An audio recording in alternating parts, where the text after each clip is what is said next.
We've got Natasha. Am I pronouncing this right? Natasha Chesson. Is that fine? Yeah, it's Natasha McLaughlin Chesson, but go for Natasha Chesson if that's easier. Oh, it's way easier. If I got only two names instead of like three or four, I'm set. I'm good. Beautiful. I'm good. Beautiful.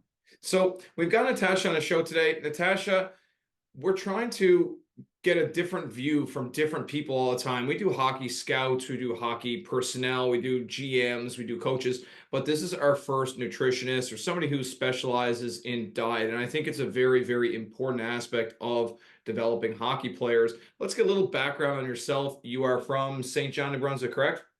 No, actually, I grew up in Gary, New Brunswick, which is the tiniest spot. Speedway 660 if you're into car racing. But it's about an hour and a half outside of Moncton. I've been living in Moncton for about 15 years now, 20 years actually.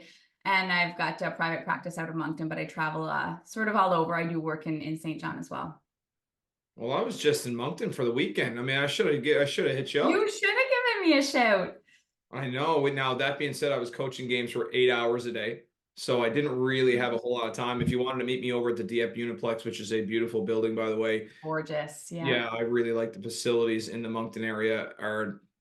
St. John's doesn't really hold a candle to Moncton Dieppe area in terms of sporting facilities. It's a great little town, a great area for They've invested a sports. lot. Yeah. So let's dive into some tips for players. We're into the summer season, we're into the off season. If I'm a player, like how important is nutrition in the overall development of a hockey player, even if I'm 9 years old, all the way up to junior age or pro age? That's a very good question. So, I mean, first off, I always say nutrition is a science, not an opinion, right? So I've studied 7 years in nutrition very specifically. It's very complicated, but what we see is that nutrition, how you fuel, very much affects your performance in terms of speed, power, reaction time, injury recovery. If we're looking at even cognitive mental performance, we're looking at focus, concentration, and goalies, for example, even just the ability for staying, I guess, focused on the game itself and not getting distracted, the distractibility. So all of this plays a huge role. But if we're looking at body composition as well, a lot of players are looking to put on muscle mass in the off season, looking to develop. And so nutrition is really that fuel. And not only is it a fuel, but it's also the I guess the support system that's going to go support what they're doing with strength and conditioning, what they're doing on the ice. And so we really want to make sure that they are optimizing on the fueling capacities so that they are able to see gains from one training session to the next. Obviously, we're also wanting to prevent things like headaches, muscle cramps, and anything that could interfere with optimal performance. I tell the kids this is very basic. It's hard to put water in your car and expect it to run properly. It's the same I kind of love that. with nutrition. And the Yeah. point that you mentioned about mental skills and how nutrition feeds into mental skills, it's all related. And if you're not eating 100%. properly, then you're not going to be able to be focused. If you're not eating properly, you're probably not going to have the right clarity in your mind. And all that's very, very important. We're into a mental skills era. And I just think that the whole package, nutrition is really the foundation on which an athlete bases their development. Really. I mean, if you're going to hockey practice and you don't have the right fuel in you, you're not going to be able to perform optimally in that practice. You're not going to get the same gains out of that practice. So I think it's really the foundation for any athlete success, especially as they get older. I love it. And you must have noticed it. I mean, from the start of your career to, where it's developed now in terms of sports nutrition, how much more you're able to hone in on these details, right? And in terms of player performance. And so I think it's really awesome that you've seen it transition as a player as well, from it not really being something that you apply and that you pay attention to back when we were around those ages. I feel like I'm In making the myself feel Mesozoic old. period, when dinosaurs rolled the earth was when I was playing hockey back in the day. So Yeah, it's a yeah. really a long time It ago. developed a lot. And I mean, even the hockey IQ, just from the start of the game to the end of the game, or if we're looking at a combine, when we're seeing these players who are not able to perform as well mentally towards the end, you're noticing the difference. And so studies are showing if there's a lack of fuel in the system, you mentioned it, it's like putting water in a gas tank. If you're not putting the proper fuel at the proper time and the proper combinations, studies show a player can lose up to 17% of their speed of physical movement, but also up to 17% of their speed of mental processing. And then if we're looking at strength, power, and cardio or stamina, players can lose and goalies can lose, especially with their sweat rates, up to 30% performance capacity just from the under fueling or not fueling properly for them personally or for their position. And so that is really that aha moment, that when players feel a difference when they pay attention to what they're eating for their sport and not just general healthy eating, and they feel that, that's really the big kick. That's the exciting part for them. All right. Well, now I know not to eat pizza so much on the road. That's food for the soul. That's for after the game, right? There you go. So how about this? You just mentioned sport-specific foods and sport, it's relevant. How about some hockey superfoods? Are there any, like, is there something that a hockey player should have in their cupboard at all times, maybe one or two? That's a good question. I mean, when you talk hockey superfood, the first thing that comes to mind is like the hockey superstitions around food. So everybody's got their food that, this is my pre-game food and I've always had it and I've always played well. So we're not going to take those away. But I think there's not enough emphasis being put on, number one, carbohydrates, because that is the main fuel source for that anaerobic activity, and the creatine phosphate, which is the explosive energy as well, changes in direction and so on.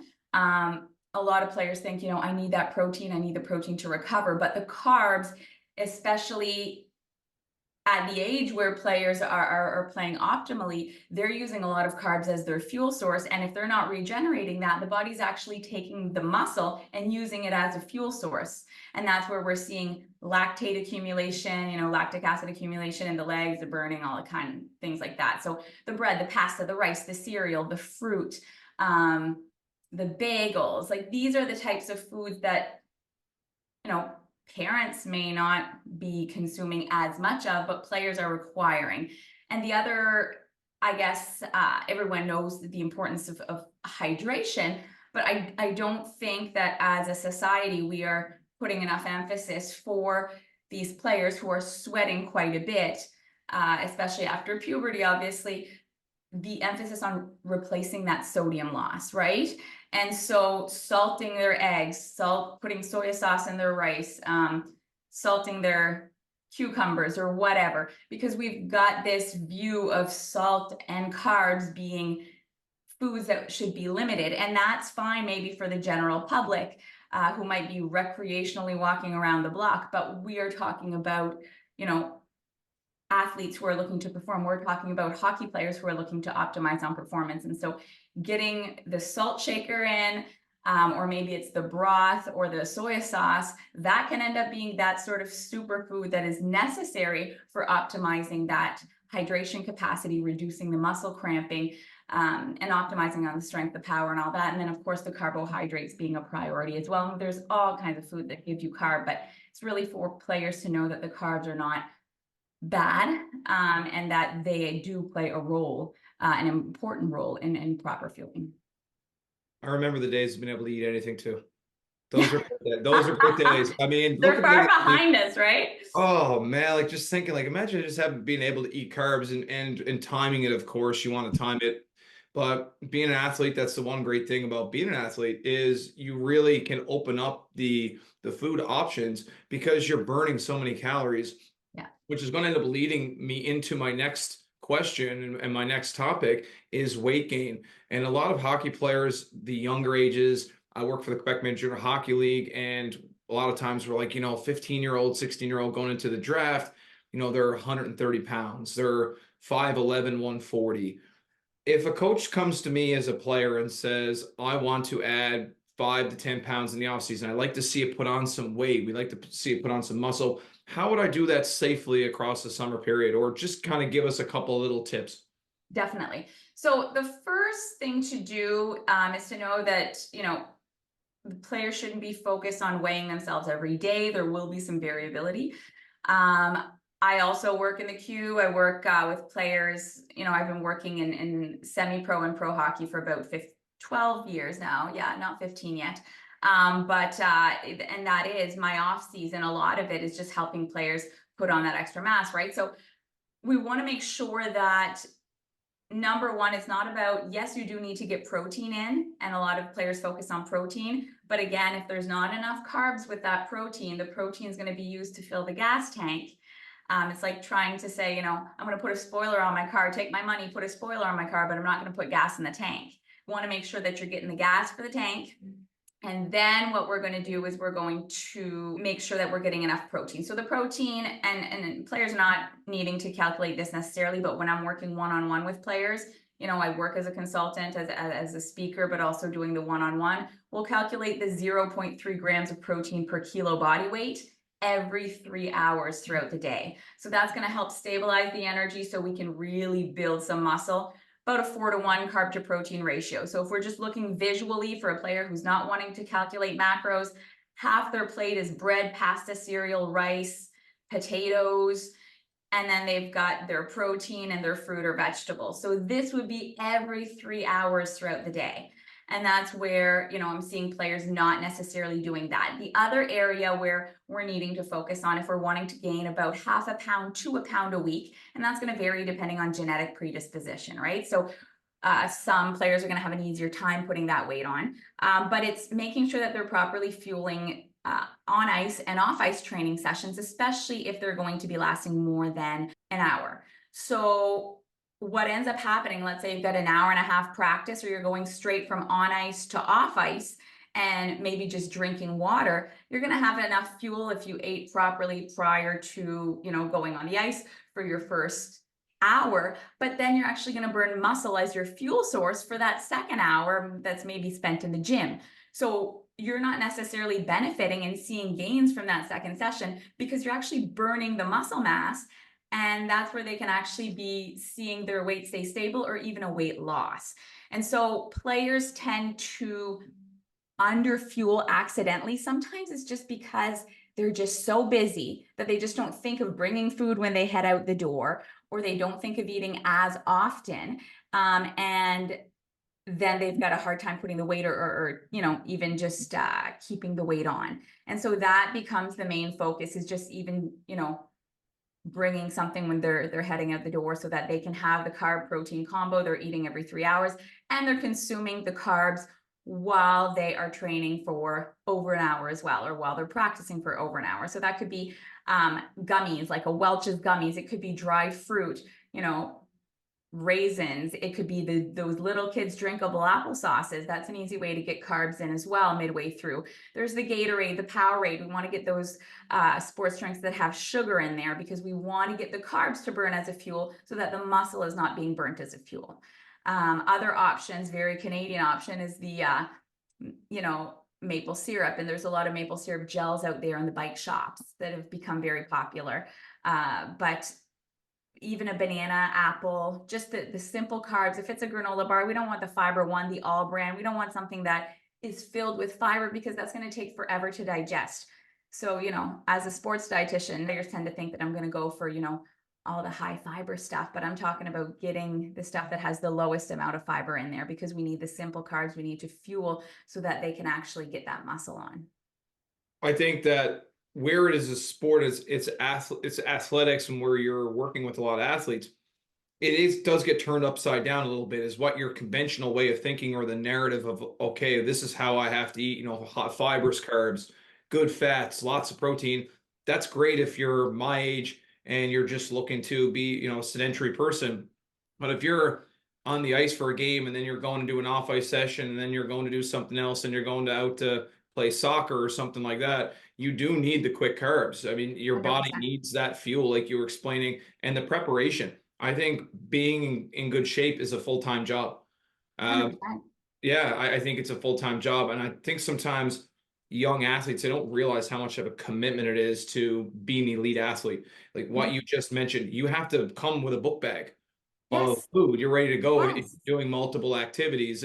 Yeah, of course, you're going to the gym for an hour. Then by the time you get home, you can have your protein, you can have your snack, or you can carb up beforehand, whatever. But if you're going for multiple hours throughout the day, or you're playing in a tournament where you got 2, 3 games in a day, you better come fully ready with a backpack full of gear, like you said, with the maple syrup gels, with the quick carbs, with everything, maybe a protein bar here or there that's a high carb protein bar or something like that, so that you're taking care of yourself. Because I see so many kids now, they come into camp at 160, or they come in to start the summer at 160, and then they go to major junior camp, they're 158.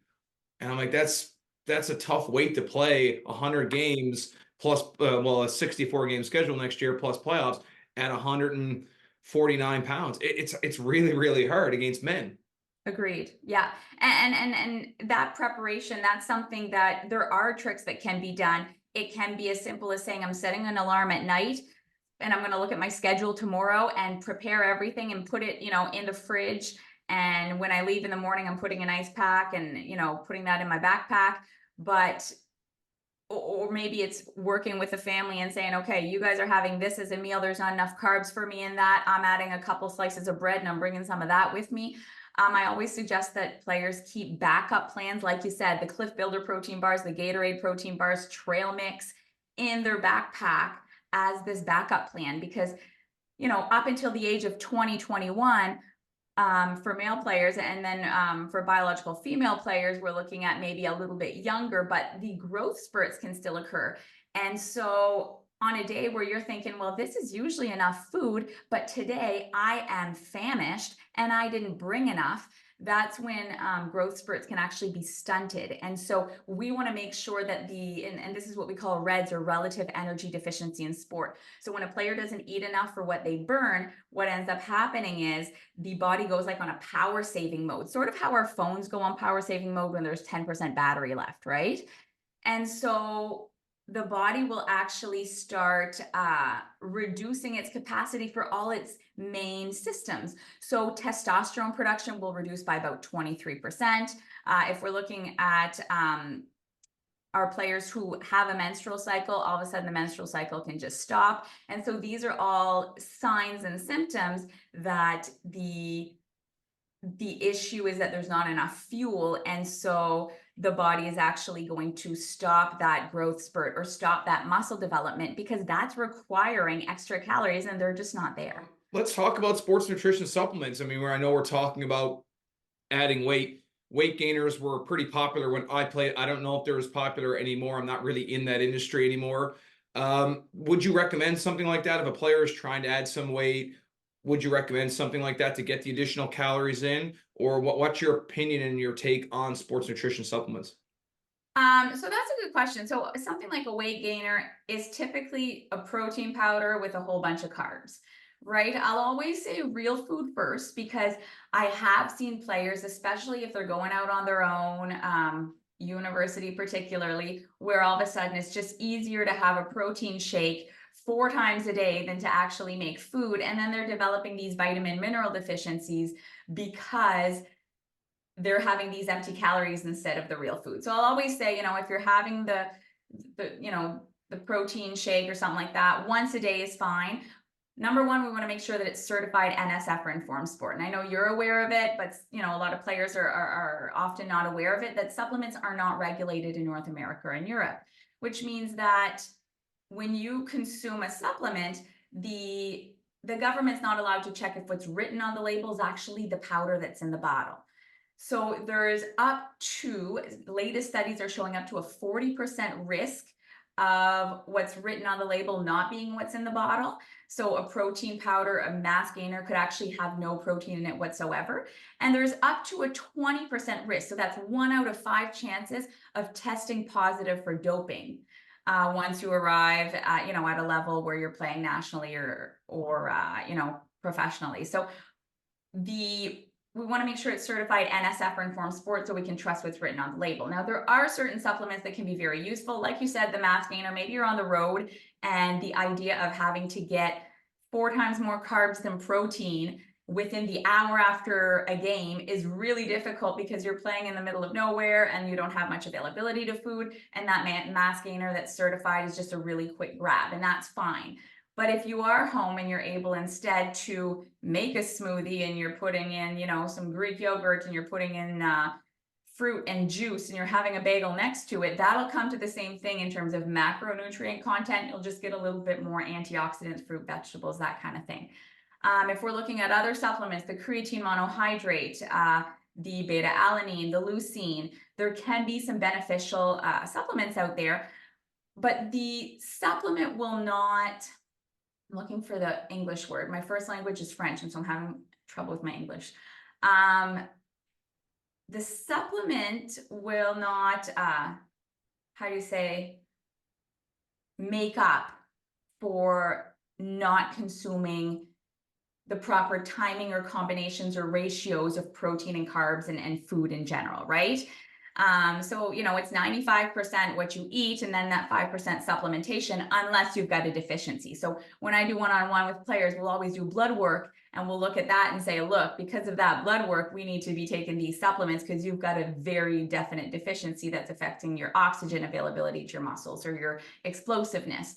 But otherwise, the supplement can help as long as you're taking it for the right reasons, in the right dosing, at the right time. So for example, the creatine monohydrate that I've got a lot of players who are interested in, you know, it's to help your body optimize on the amount of total creatine phosphate, that explosive energy that you're using in your third set at the gym, and that you're using for explosiveness, changes in direction. But if you're not, you know, if you don't have enough vitamin D, you're not going to be able to utilize it as much. And that's what we're going to discover with blood work. If you don't have enough carbohydrate, it doesn't matter how much creatine you take, you're not going to put on any mass, right?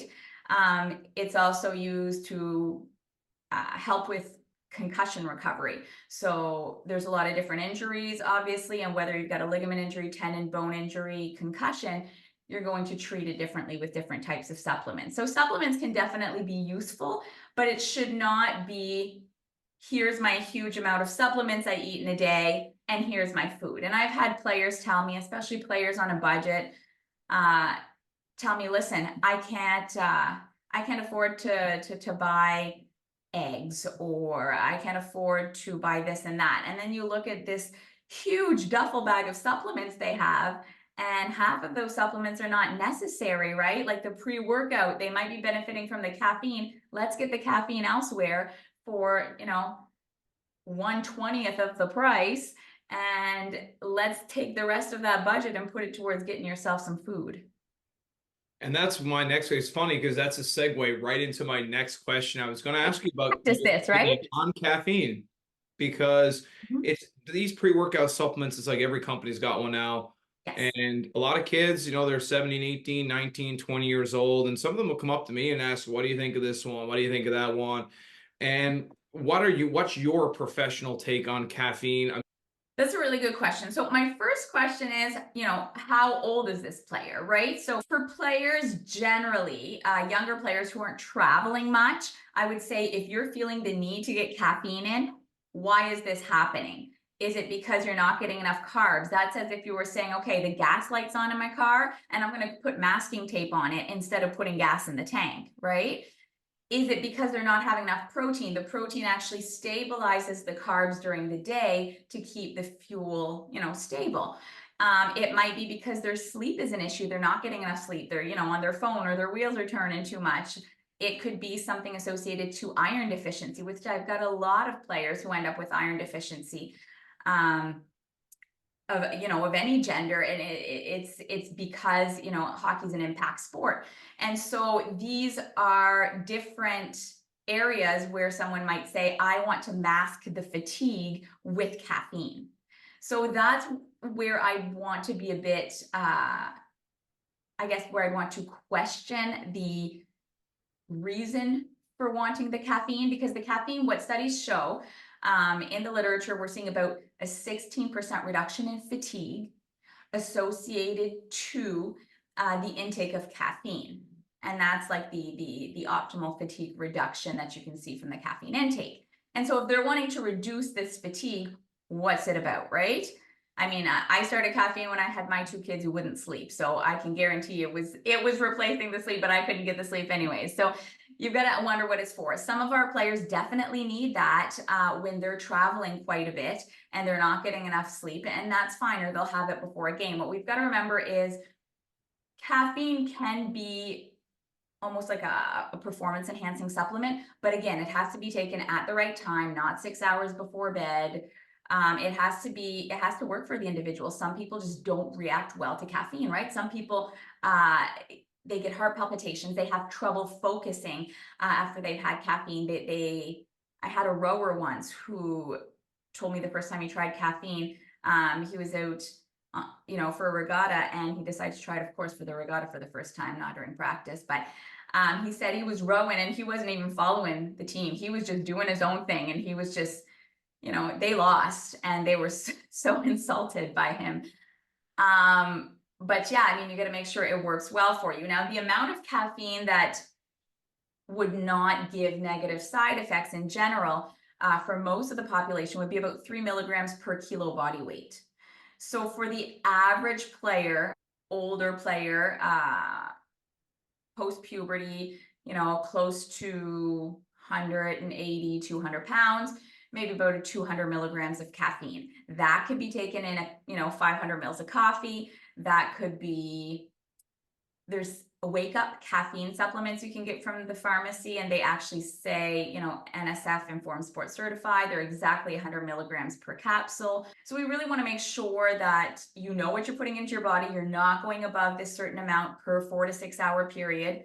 The timing of it, if they're having it during the bus break, where the bus stops at Tim Hortons 3 hours before a game, then after midway between the first and second period, or maybe start of the second period, the caffeine's leaving their body and they're getting hit in the face with 16% fatigue again. So the timing of that is crucial. Very good. Like, that's a great description. And I like how you keep referring back to, well, making sure that it's certified, because there's so many times you see it on TV now, oh, this player is banned from this, or this player's got a suspension for this. And the reason why is, oh, I took something I didn't know that I could take it. They don't know. Really, Exactly. you are responsible. I know that sometimes we feel bad for these players. They took something that they didn't know the difference. You are still putting it in your body. You have to know what you are putting in your body, especially as an elite athlete. It is very, very important. It's great that you keep referring back to that, because it's not really something I thought about, as a coach and as an elite athlete. Never really thought about that. I just figure, okay, it's on the label. They're required by the government to make sure that what's on the label is on the label. But some of these companies, for If profit it falls under the supplement, exactly. If it falls under supplement, it doesn't make, it doesn't need to list it. And the other thing is that there's a website and an app called Global Dro, and that helps with the medication. So if someone wants to take medication for a cold, like cold and sinus type of medication, and they are needing to test for doping, or they could be tested for doping at some point, they should go onto that app and say, you pick your country, you pick your sport, and then they'll tell you which supplements are actually, or which medication are banned, because they can make you test positive for doping. And I've even seen... These are the kind of things I like. Can you send me that link to that site so I can... Oh gosh, yes. Yeah, this video? Yeah. And honestly, I used to travel with the, before having kids, I travel with pro teams and Olympic teams, and I was on the road quite a bit. And so even when we travel to other countries, some countries inject their beef and pork with steroids to help them grow more. And so we were in one situation where we had the coaches eat the beef and pork for supper, and we had them tested the next day, and they all tested positive for doping. So we had to make sure that during our 3-week stint there, none of the players, none of the athletes touched or consumed the beef and the pork, because they could have tested positive for doping that way. That's, again, very, very interesting stuff. And actually, we're going to talk a little bit about protein before we wrap this up. I know you're a busy woman, Natasha. Soreness for athletes. I know just going back to my day, we'd have 3 games in 4 nights or something like that. You'd have a Thursday, Friday, Sunday, or something like that on the schedule. And by Sunday, okay, legs are a little bit sore, or maybe my body's a little bit sore. Is there anything that I can use or anything that I can eat to minimize that soreness so that I don't feel that way at the back half of a long road trip? Definitely. So one of the things we want to be sure of is proper fueling, because if they're not getting, the carbs in, then you've got the lactic acid accumulation from burning the protein as a fuel. And that's going to actually increase the risk for muscle soreness and also what we call DOMS, or delayed onset muscle soreness. You also want to make sure that you are having the recovery meal, which is your, 0.3 grams per kilo protein, which would be maybe 20 to 30 grams of protein, with maybe 90 grams of carbs. That meal, half the plate in grains, protein, carbs within the hour after each game. So that recovery helps make sure that the body's not breaking down more muscle, so, as the day goes on. So this is very useful. What also can be useful is consuming salmon. So salmon contains salmon, mackerel, sardines. We're looking at EPA, DHA, omega-3. And so this type of omega-3, this type of fat, actually reduces, studies show that it reduces inflammation in the muscle within about 6 hours after consumption.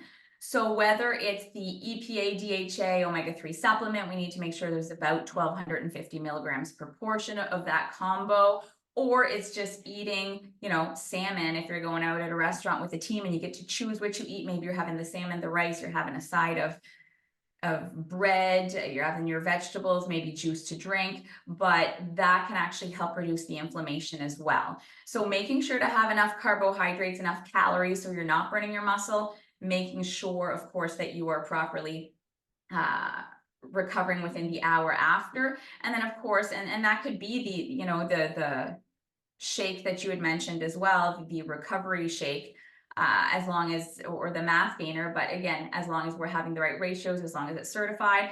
And then, making sure to have, if you have the availability, that salmon, that mackerel, those sardines, something like that, even canned, which can, really help with reducing that inflammation. We talked about preparation. That's something that you can get. Could you just use the tuna cans? Would that be okay? Gosh, yes, Okay. yeah. Yeah. Well, not tuna, sorry, cans you could, but tuna is more comparable to chicken in terms of fat content. We're looking for the fattier fish. So, but I mean, salmon cans or sardine cans, those are great. So that could be a fantastic option for those road trips. And of course, getting enough sleep, right? Because if the sleep is not there, we're talking about testosterone production during sleep. We're talking about the ability for the body to fall into a level 5 REM sleep, which is when the recovery really happens. So it could be as simple as bringing those squishy earplugs along if you're sharing a hotel room. And you never know, the person next to you might be coughing. There may be a baby on the floor up that's crying all night, or somebody's smashing doors, or not smashing, but closing them really hard. They're just partying. They're Well, that's partying it, right? hard upstairs. Anything, and you don't want your ability to perform or to recover or to not be sore to be dependent on everyone else in that hotel. So having those earbuds in, or even if you're just on the bus and you want to get a quick shut-eye, and you don't, somebody else is coughing or whatnot, then that can definitely help you out. Well, Natasha, that pretty well wraps this up. Got a quick mention to our sponsors, English is Paving, for all your asphalt needs here in the metro area. Check out englishispaving.ca if you are interested in getting your driveway done. I will post a before and after of Jeremy Cavanagh's driveway on our social media. Check all of our social media accounts out. Really want to thank Natasha for jumping on and doing this today within her busy schedule. If you're in the Moncton area and you are a New Brunswick hockey player, you're Nova Scotia, Atlantic, I'm sure, Natasha, you probably do food plans and diet plans for players who are all over the country, all over the world, and we are in a virtual world. I'm sure you can do all that now. So check Natasha out. I will put the link of all of her information will be in the description of this video. So if you want to learn more about Natasha, you want to learn more about her business, where she has been, check her out. I'm going to have all that information there for you. Again, thank you very much, Natasha, from all of us at Vision Hockey Group, for doing this. Thanks for having me, AP. I really appreciate it. And it's always great to be able to just go back and forth, and I could do this all day with you. You've got some great questions, and if there's any other questions that come in, don't be shy to reach out. I know one thing, I'm going to go pack my bag now. If I go anywhere, going for a hike, I'm thinking preparation is the key to success. And it's just no different than being a hockey player. Preparation, getting ready for your game, doing your video, and so on and so forth. Nutrition is the same type of preparation. It requires professionalism all the way through. Thank you very much, Natasha. We will talk soon. Have a great day and have a great week. My pleasure. Thanks, you too. See ya.